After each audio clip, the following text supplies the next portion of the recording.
How did my Christmas power move turn into me standing in a courthouse lobby while a clerk read my name out loud? Why did my husband stay calm, say almost nothing, and still make the legal result hit me in public before I even opened my suitcase? My name is Alethea Quinn, and I always thought I knew how to run my life. I was 34, and I worked as a customer success rep at a tech company where everyone talked like they were building the future. I had calls, tickets, angry clients, and a manager who watched numbers like a hawk. I told myself I carried the whole house on my back, even when I did not. Evan was my husband.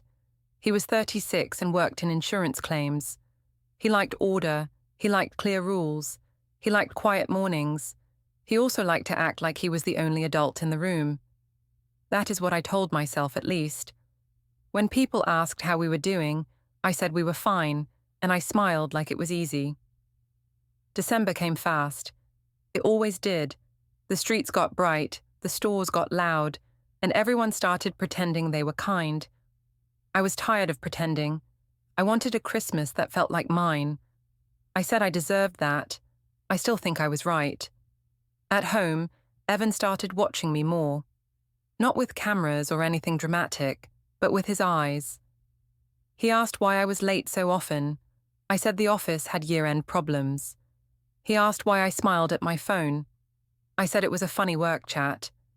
He asked why I went quiet when he walked into the kitchen. I said I was tired, and he was making it worse. The truth was simpler than my excuses. I liked attention.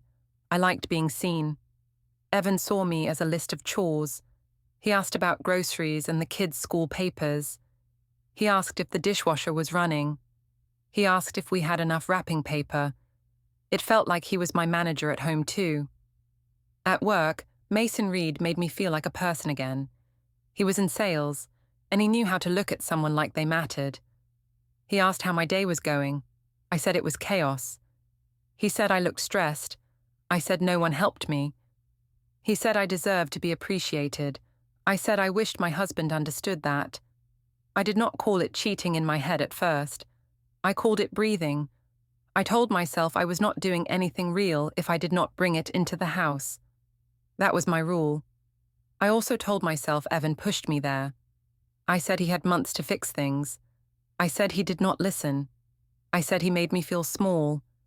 I did not like how neat my story sounded, but I liked that it made me feel innocent. The week before Christmas, I started planning space. That was the word I used. Space sounded clean. Space sounded healthy. It sounded like a therapist would clap for me. I told Kelsey, my sister, that Evan was smothering me. She asked if he was checking my phone. I said he acted like he wanted to. She asked if I felt safe. I said he made me feel trapped. Kelsey told me I should take control. She said men only respect consequences. I agreed, because it made me feel strong. At dinner one night, Evan asked what I wanted to do for Christmas Eve. I said I did not know yet. He asked if we were going to his mom's like always. I said I was not sure I could handle his family. He asked what that meant. I said they judged me and he let them. He said his mum loved me. I said that was not true, and I told him he was blind.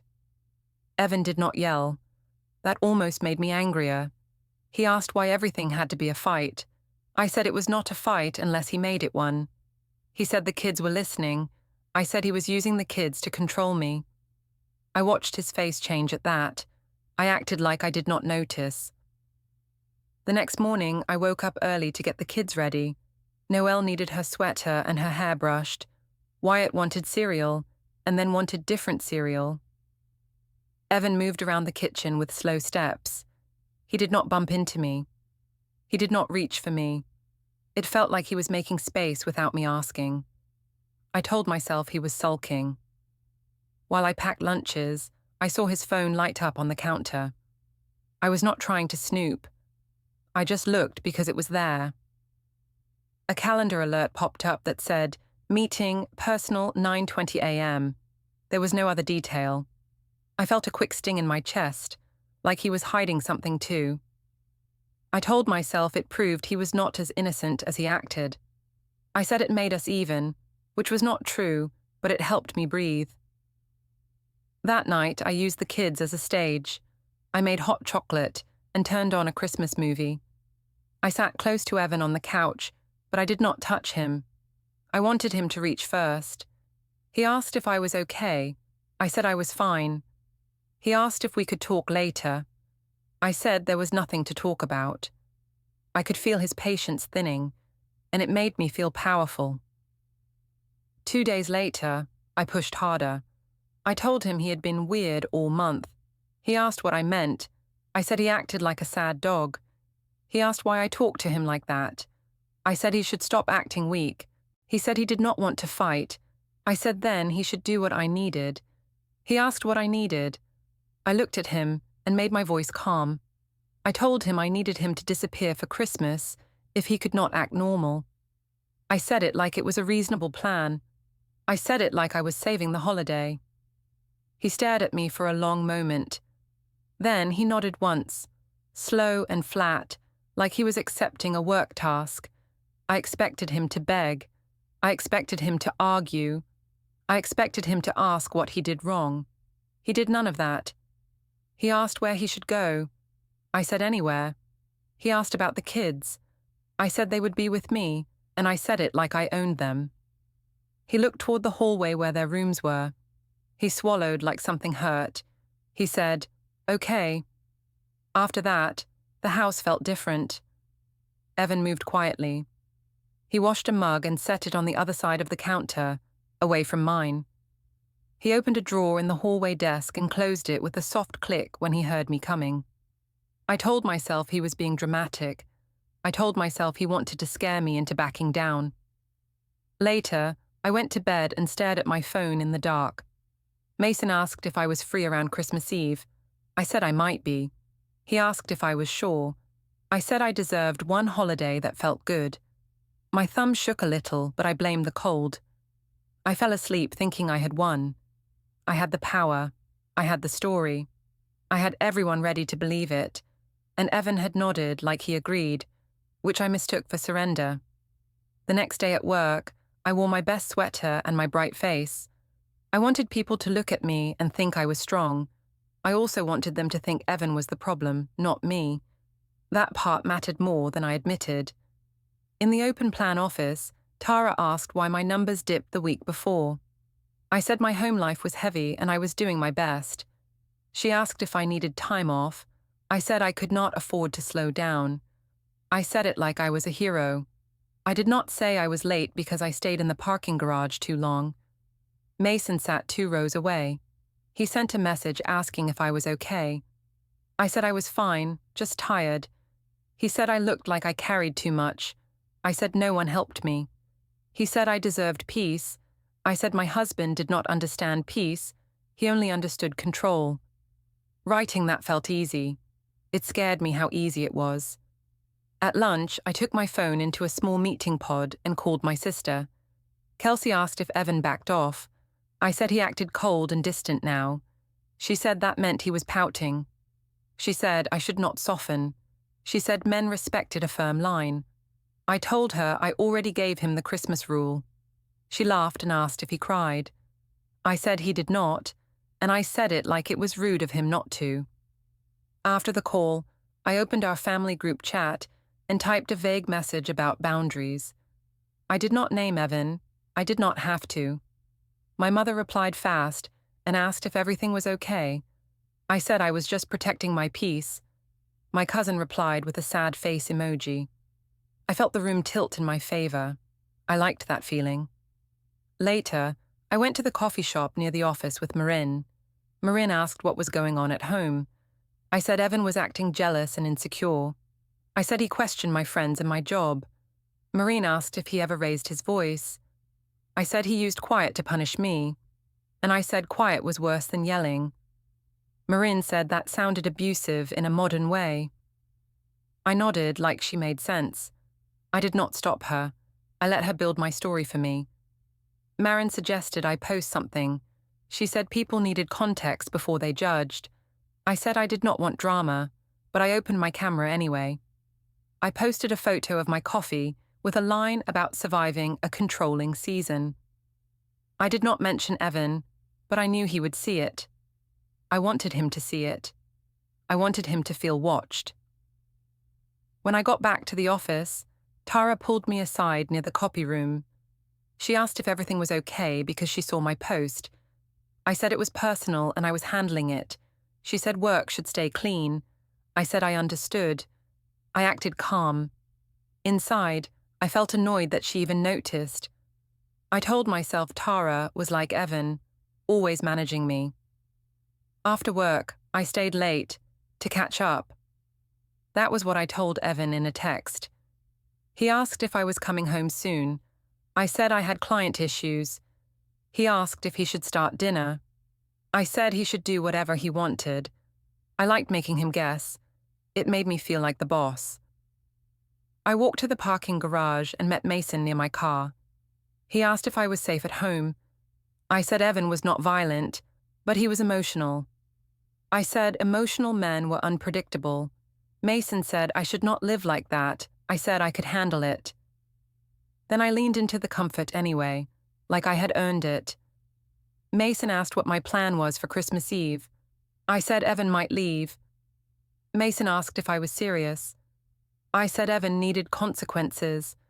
I said I was not a bad person for wanting one night that felt warm.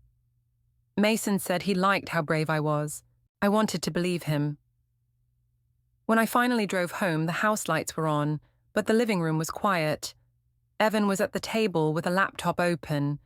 A spreadsheet was on the screen. I could not read the labels, but I saw rows and columns. He did not hide it when I walked in. He just looked up and asked if I ate. I said I grabbed something at work. He asked if I wanted him to heat leftovers. I said no. Noelle ran in and asked where I was. I said I was working. She asked why I always worked now. I said grown-ups had responsibilities. She asked if Evan was mad. Evan said he was not mad. He said it in a flat way, like a fact. I did not like that tone. It made me feel like a child.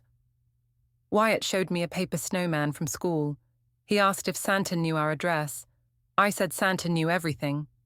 Evan smiled at Wyatt, but not at me. I told myself he was trying to punish me. I told myself his smile was a weapon. After the kids went to their rooms, I walked past the hallway desk and noticed a new folder. The tab said, Utilities. Next to it was another that said, Household. The labels looked too neat. I asked Evan what he was doing. He said he was organizing. I asked why he needed to organize now. He said December was expensive and he wanted clarity. I said he was acting like a banker, not a husband. He said he was trying to be responsible. I went into the living room and scrolled on my phone. I watched who liked my post. Marin liked it fast. Kelsey commented with a heart. A few co-workers reacted. I felt safe in that tiny glow. I wrote a new post about choosing peace over pressure. I added a Christmas tree emoji to make it look sweet. Evan walked in and saw me posting. He asked if I was talking about him online. I said I was sharing my feelings. He asked why I needed strangers to validate our marriage. I said he was trying to control my voice. He said he did not want to control anything. He said he wanted privacy for the kids. I said he was using the kids again. Evan stopped speaking for a moment, like he was counting in his head. Then he asked me one calm question. He asked if there was someone else. My stomach tightened, but my face stayed smooth. I said he was paranoid. I said he was projecting. I said he should see a therapist if he kept making things up. Evan nodded slowly, like he heard something he expected. That night, I heard a soft beep from his phone in the kitchen. When I walked in, he turned the screen down. I asked what he was doing. He said he was setting reminders. I saw a small sticky note near the fridge that said, "Bring forms." I asked what forms. He said it was nothing important. I laughed and said he was being dramatic again. I went to bed thinking I was still ahead. People believed me. I had the words. I had the mood. Evan had silence and neat folders, and I told myself that meant he had nothing real. I fell asleep, sure that Christmas would bend toward me, because it always had. The weekend before Christmas felt like a stage, and I wanted to be the director. I told myself the holiday was about joy, but I treated it like a test. I wanted Evan to fail in front of people, so my story would look true. We went to a family restaurant on Sunday. It was one of those places with long tables and loud plates. My mother liked it because the lighting was good for photos. Kelsey liked it because it had drinks and gossip. I liked it because witnesses made me feel safe. If enough people saw Evan as the problem, then I did not have to look at my own choices. Evan drove us. He kept both hands on the wheel and did not speak much. Noelle hummed in the back seat. Wyatt asked if we were getting dessert. Evan said yes. I watched Evan's face in the mirror and told myself he looked guilty. I decided that meant I was right about him. At the restaurant, everyone crowded in and talked over each other. My mother asked if we were excited for Christmas. I said we were trying. Darla, Evan's mum, looked at me for a second too long. Grant, Evan's dad, said hello and asked about the kids' school. Evan answered calmly. He sounded normal. I did not like that. I started small. I told a story about how Evan did not understand holidays. I said he acted like Christmas was a spreadsheet. Evan asked what I meant. I said he cared more about budgets than feelings. Kelsey laughed and said Evan was too serious. Marin, who came along because I invited her, asked if Evan always acted like that. I said yes, and I said it with confidence. Evan did not fight back. He asked me to lower my voice. I said he was embarrassed because people finally saw him. He asked if we could talk later. I said there was nothing to talk about if he kept being cold. Darla told me I was being unfair. I asked Darla why she always defended him. Darla said she defended truth. I rolled my eyes and said she was dramatic. My mother pulled out her phone for a picture. I leaned in close to Evan like we were fine. Evan leaned in too, but his smile did not reach his eyes. My mother asked why Evan looked tired. I said he had been moody all week. Evan asked me to stop. I said I was only being honest. When the food came, I kept poking. I mentioned Mason, but I did it like an accident. I said a coworker told me I looked great in my sweater. Evan's fork paused for half a second. Kelsey smirked like she caught a signal. Marin asked who said it. I said it was just someone from sales and it did not matter. Evan asked why I brought it up. I said I was allowed to talk about my day. Darla told me to stop using people to make points. I asked if she was calling me a bully. Darla said she was calling me cruel. I laughed and said she was too sensitive. Inside, I felt a little spark of worry. Darla used calm words, but her face was firm. I did not like that kind of firm. The kids were quiet. Noelle pushed food around on her plate. Wyatt asked if we could go see lights after dinner. I said yes, but I said it like I was in charge of the plan. Evan asked Wyatt what kind of lights he wanted to see. Wyatt said he wanted the big tree. Evan said we could do that. Evan sounded like a normal father. I wanted him to sound like a villain. After dinner, my mother hugged everyone and said we should do a Christmas market next, because it would be cute. Marin said she loved markets. Kelsey said she wanted hot wine. I agreed quickly. I wanted more chances. The more public the moment, the better it worked for me. We drove to the Christmas market near the community hall. It was crowded and bright. There were stalls with ornaments, candy, and cheap handmade things. Music played from speakers. People were taking photos everywhere. I felt watched in a good way. I felt like I could shape the scene. I walked a little ahead with Marin and Kelsey. Evan stayed back with the kids. I told Marin that Evan was acting distant to punish me. Marin said he sounded passive-aggressive. Kelsey said he was trying to make me feel guilty. I agreed, because their agreement made me feel clean. We reached a stall with funny holiday hats.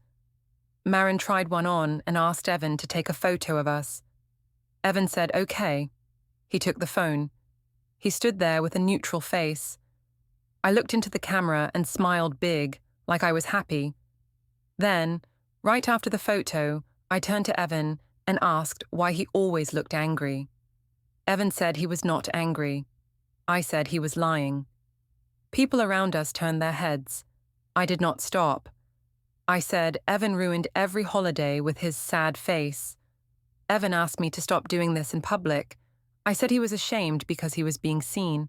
I said he always wanted me quiet. I said he wanted to control me. A woman near the cocoa stand looked at us. A man lifted his phone like he was recording. Maybe by accident, maybe not. I saw it and felt a twist in my stomach. For a second, I wanted to pull back. Then I told myself, recording would help me. I told myself it would show Evan's true side. I kept talking. Evan did not shout. He did not grab me. He did not say anything violent. He just stepped closer to the kids and asked Noelle if she wanted to pick an ornament. Noelle nodded fast, like she wanted to escape the air around us. Evan asked Wyatt to hold his hand. Wyatt did. That calm made me furious. I asked Evan why he was acting like I did not exist. Evan said he was focusing on the children. I said he was using the children as a shield. Evan did not answer. He looked past me, like he was choosing not to fight. We walked toward the big tree. The lights were huge and white. People were laughing and taking selfies.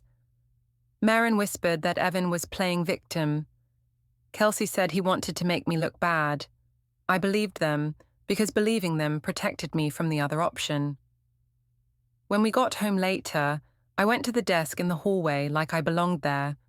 Evan was in the kitchen putting the kids' cups away. I opened a drawer and saw papers stacked neatly, but I did not read them. Under a taxes folder, I noticed something else. A small USB drive with a date written on it in black marker. I stared at it. My mouth went dry. Evan walked in and asked what I was looking for. I said I was checking for tape. He said tape was in the other drawer. I asked why he had a USB under taxes. Evan said he was organizing files. I laughed and said he was becoming a boring old man. Evan did not react. He just closed the drawer with a quiet click.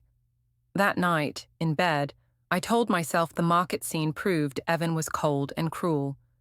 I told myself his silence was an attack. I told myself I was brave for speaking up. Still, when I closed my eyes, I kept seeing that phone lifted in the crowd, and the way Evan's hand stayed steady while mine shook.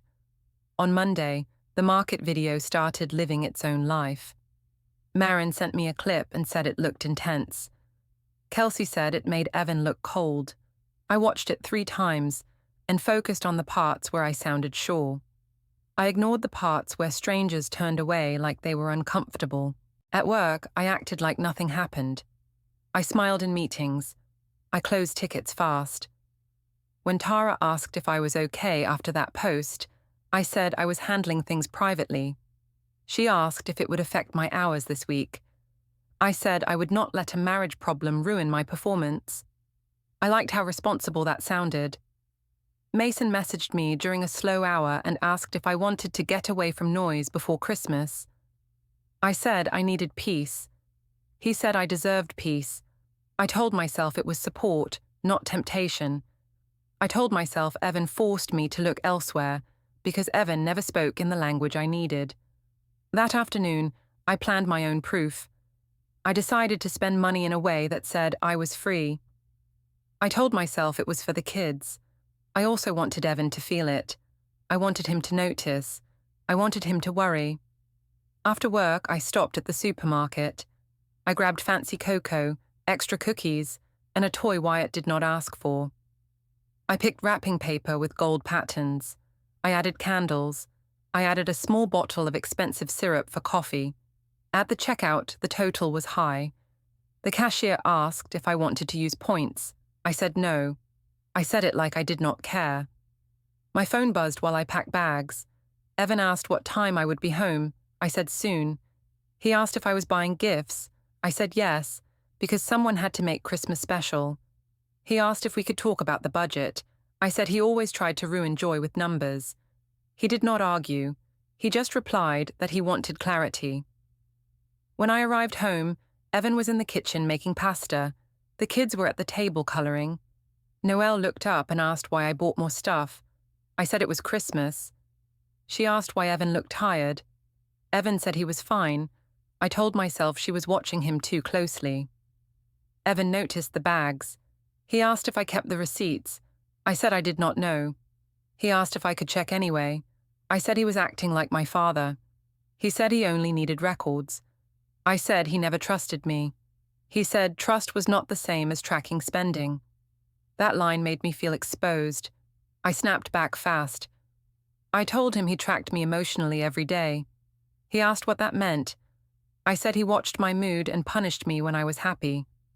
Evan said he did not punish me, and he said he only wanted peace for the kids. I said he used the kids like a shield again. Evan stopped talking and stirred the pot like it mattered more. After dinner, I went to the bedroom and booked a room at a budget motel for a reset. I picked a place with a front desk, a key card, and free coffee. I did not book a luxury place. I wanted it to look humble if anyone saw it later. I told myself that meant I was honest. Mason asked if I had a plan. I said I might take a night to myself. He asked if I wanted company. I said I was not sure. I was sure, but I wanted him to chase a little. It made me feel wanted. The next day, I went to the gym after work, even though I barely worked out. I wanted the gym lobby because it gave me an excuse for being out. I also wanted to see if Mason would show up by accident. He did. He walked in 10 minutes after me, like the timing was random. He asked if I was okay. I said my husband was being difficult. He asked what Evan did. I said Evan was cold and judgmental and acted like my life belonged to him. Mason said that sounded exhausting. I agreed. I noticed Evan's name pop up on my phone. He called twice. I did not answer. I wanted him to sit with discomfort. When I finally texted, I said I was working out and needed space. He replied that he was picking up the kids and asked if I could be home before bedtime. I said I would try. I did not add any warmth. I did not want to. When I got home, Evan was sitting at the hallway desk again. The laptop was open. The same spreadsheet grid stared back at me. He was not hiding it. That annoyed me. He acted like he was allowed to be organized, like he was allowed to prepare. I asked what he was doing. He said he was reviewing expenses and schedules for the next 2 weeks. I asked why he needed a schedule for Christmas week. He said the kids needed stability. I said the kids would have stability if he stopped acting like a victim. He asked what I wanted exactly. I said I wanted him to stop questioning me and stop making everything heavy. Evan asked if I was planning to leave the house during Christmas. I said I might, and I said it like it was my right. He asked where the kids would be. I said with me, because I was their mother. He asked if I could give him times and dates. I said he was trying to control me again. Evan said he was trying to plan, not control. I told him planning was his way of making rules. He went quiet, then he asked if we could talk with calm voices. I said he was always the one who needed calm, like my anger was the problem. On Wednesday, we went to his parents' townhouse for a short visit. It was supposed to be about cookies and small gifts. I treated it like a courtroom. I wanted Darla to hear my side and back off. I wanted Grant to stop looking at me like he was reading me. Darla greeted the kids warmly. She hugged me, but her arms were stiff.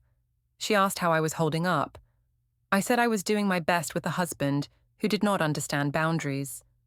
Evan heard it and did not correct me. He just took off his coat and helped Wyatt with his shoes. In the living room, Grant asked Evan about work. Evan answered in plain words. Darla asked me about my job. I said it was stressful and I carried a lot. Darla asked if Evan helped at home. I said he helped, but he acted like help was a favor. Evan looked at his hands for a moment, then looked back up like he decided not to speak. Kelsey arrived late and loud, with a bag of cookies and a grin. She joked about Christmas exile, and looked at Evan when she said it. Evan asked what she meant. Kelsey said she heard I needed space. Evan nodded once and said he understood space. He said it so calmly that Kelsey's smile slipped. Darla pulled me into the kitchen while the kids played. She asked if there was someone else. I acted offended. I said she was accusing me because she always hated me. She said she did not hate me, and she said she was worried about her son and the children. I said Evan made everyone worry on purpose. Darla said Evan had not spoken badly about me at all. That made my throat tighten, because I wanted him to defend himself, not protect me. When we left, Noelle asked why Grandma looked sad. I said Grandma worried too much. Noelle asked why Evan did not talk much now. I said he was trying to punish me. Evan heard that and did not respond. He just buckled Wyatt in and checked Noelle's seatbelt twice.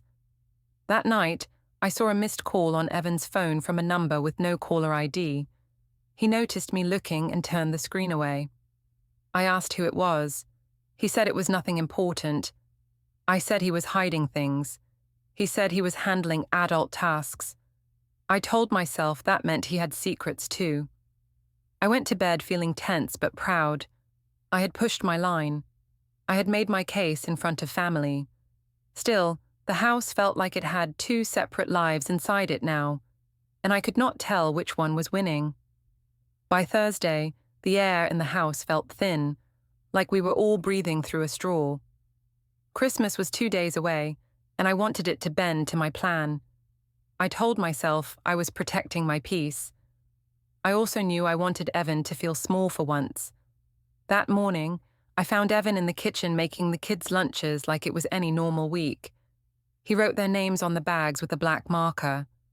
Noelle asked if we would still do stockings. Evan said yes, and he said it without looking at me. I hated that he could promise warmth while I stood there feeling ignored. I said we needed to talk. Evan asked if we could talk after school drop-off. I said no, because I wanted it now. He asked what this was about. I said it was about my boundary. I said I needed space for Christmas. He asked what space meant this time. I said it meant he should disappear for Christmas if he could not act normal. Evan looked at me for a long moment. He asked where he was supposed to go. I said anywhere else. He asked how long. I said until the holiday was over.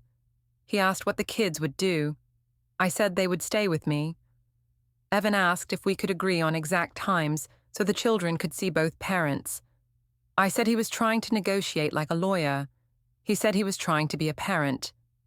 That word, parent, hit me the wrong way. It sounded like he was taking something from me. I told him he was acting like the victim again. He asked why I kept calling him a victim. I said because he looked sad on purpose. Evan said he did not feel sad on purpose.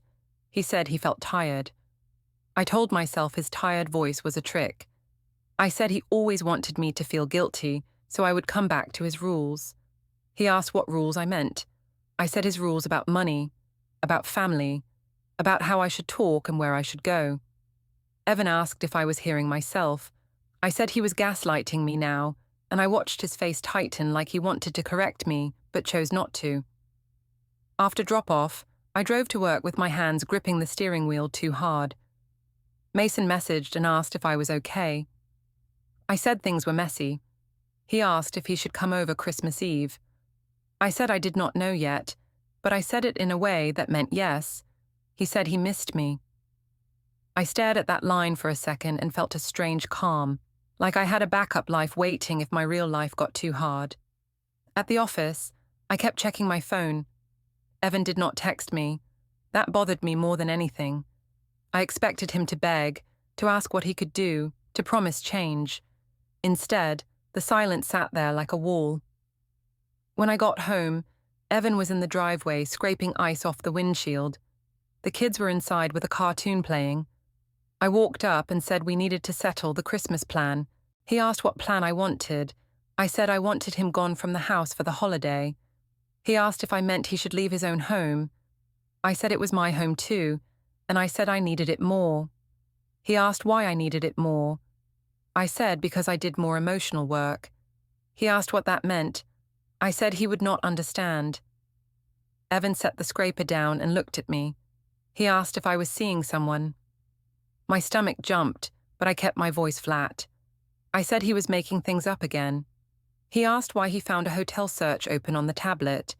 I said it was for a surprise, then I changed my mind and said it was for a work trip. Evan asked which one was true. I said he was interrogating me. He said he was asking a simple question. I turned it around, like I always did. I asked why he had meeting personal on his calendar. He said it was personal.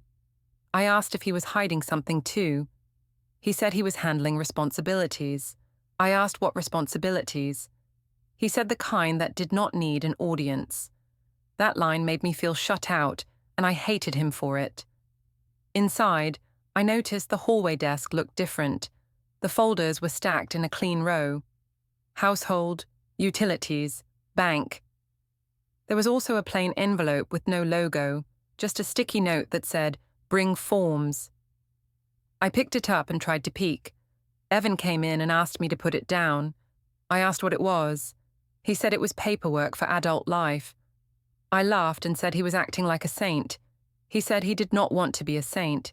He said he wanted things clear.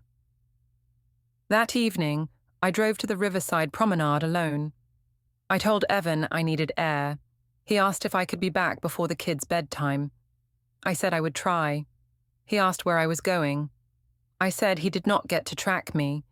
Evan said he was not tracking me. He was asking for a schedule. I hung up. At the promenade, the water looked dark and thick. Families walked with hot drinks. Couples took photos near the lights. I stood by the railing and told myself this was freedom. I told myself Evan caused this distance, not me. Still, my hands shook when I checked my phone and saw no new messages from him. Kelsey called and asked if Evan was packing his bags yet. I said he was acting calm like a robot. She said calm was fake, and she said men only went calm when they were losing. I wanted to believe her, because the other option was that Evan was not losing at all. When I returned home, the kids were already in pajamas. Evan sat on the couch with them, reading a book. Noel leaned into his side like it was natural. Wyatt had his head on Evan's leg. I walked in and felt like I was entering someone else's living room. Noel asked if I was staying for Christmas morning. I said, of course. Evan looked up at me and asked if we could talk in the kitchen. I followed him, annoyed that he still thought he could set the tone.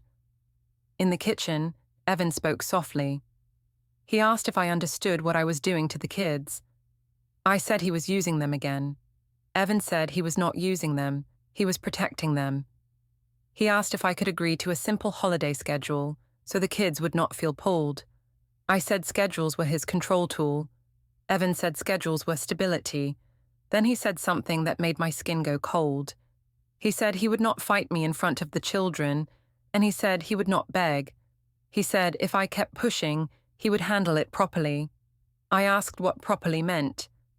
Evan looked at me with a calm face that I could not read. He repeated it slower, like it was final. He said he would handle it properly. I woke up on Christmas Eve thinking Evan would fold. I thought he would show fear or anger or at least a long message begging me to stop. Instead, I woke up to silence and a cold side of the bed. The kids were already dressed when I came into the living room. Evan had their coats laid out. Noel's hair was braided neat. Wyatt had his mittens clipped together like a little system. Evan asked if I was ready for the plan. I asked what plan. He said we had a schedule now. I told him he could not make a schedule without me. He said we were past making it up. He said it had to be clear today. I said he was acting like a robot again. He asked me to read a message he sent the night before. I looked at my phone and saw it. It said we would do an exchange at noon, and he would take the kids for the afternoon and evening. Then I would have them Christmas morning. It also said the location was public. I told him he was trying to shame me. He said he was trying to keep it calm. I told him I would not follow his rules. He said it was not a rule, it was a plan. He asked if I could stop making everything a fight. I said he started the fight by refusing to disappear. Evan said he was not leaving the home today. I laughed because I thought he was bluffing. I said it was Christmas and he needed to be generous. He said he already was being generous, and he said it in a flat voice that scared me more than yelling would have. When we got in the car, he drove toward downtown. I asked where we were going. He said we had to do something first. Noelle asked if we were seeing the big tree. Evan said not yet. Wyatt asked if Santa could find us downtown. Evan said Santa could find anyone. His voice stayed gentle for them. That contrast made me feel like I was the problem, and I hated it. We parked near a courthouse. I knew it because of the steps and the metal detectors. My mouth went dry. I asked why we were there. Evan said we needed to pick up something that was already set. I asked if he was trying to scare me. He said he was trying to do it properly. Inside the lobby, it smelled like toner and winter coats. People stood in lines with folders. A security guard watched everyone with bored eyes. Evan walked like he knew exactly where to go. I followed, holding my purse tight like it could protect me. I tried to stay calm. I told myself this was just a threat. I told myself he could not really do anything on Christmas Eve. Then a man in a plain jacket approached us and asked if I was Alethea Quinn. I asked who he was. He said he had documents for me, and he asked me to confirm my name. I looked at Evan and waited for him to stop it. He did not. He looked tired, but steady. The man held out a packet and a pen. He said I needed to sign that I received it. I said I was not signing anything. He said my signature was only for receipt, not agreement. He said I could refuse, and he could still note service. He said it calmly, like he did this all day. People nearby turned their heads. I felt my cheeks burn. I told the man this was harassment. He said it was legal notice. I told Evan he was humiliating me. Evan said he was not humiliating me, and he said he did not choose the lobby, the process did. He asked me to take the papers so we could move on. I grabbed the packet like it was dirty. I flipped the first page and saw our names. I saw the word petition and temporary orders. My stomach dropped. I told myself it was drama. I told myself it was fake, but it looked too clean to be fake. We walked to a counter where a clerk sat behind glass. Evan said a few words I could not hear. The clerk looked at me, then looked down at her screen. She said my full name out loud and asked me to confirm my address. I said she did not need to say my name like that. She said she had to verify identity. I felt eyes on me again. I told myself everyone was judging Evan, not me. I told myself they could see he was cruel. But no one looked shocked. No one gasped. They looked like this was normal, like I was just another person who thought life was a private stage. The clerk pointed to a section and told me what it meant, in simple terms. She said there was a temporary schedule for the children, with exact exchange times. She said there was a temporary order about the home. She said Evan had temporary exclusive use of the marital home during the process. She said if I needed personal items, I had to arrange a scheduled exchange and follow the method listed. She said I could not just show up and force my way in. I stared at Evan. I asked how he could do this right before Christmas. Evan said he did not choose the date for drama. He said he chose the date because the children needed a plan now. He said he would not do chaos around them. He said the order made it clear and safe. I tried to attack his character because that was my only weapon left. I told the clerk Evan was controlling. I said he was punishing me. The clerk did not react. She said if I disagreed, there were steps listed for response and hearings. She said today the temporary order was in effect. I stepped away from the counter and ripped through the pages. I saw lines about financial safeguards, about not emptying accounts, about not changing insurance, about keeping bills paid. I saw a section that said neither of us could harass the other. I wanted to laugh at that word, because I felt like the one being hit, not the one who hit. Still, my hands shook. Evan asked if I wanted him to drive me to my sister's after the exchange time. I said I did not need his help. He nodded like he expected that. He asked if I would follow the schedule for the kids. I said I was their mother and I would not be controlled.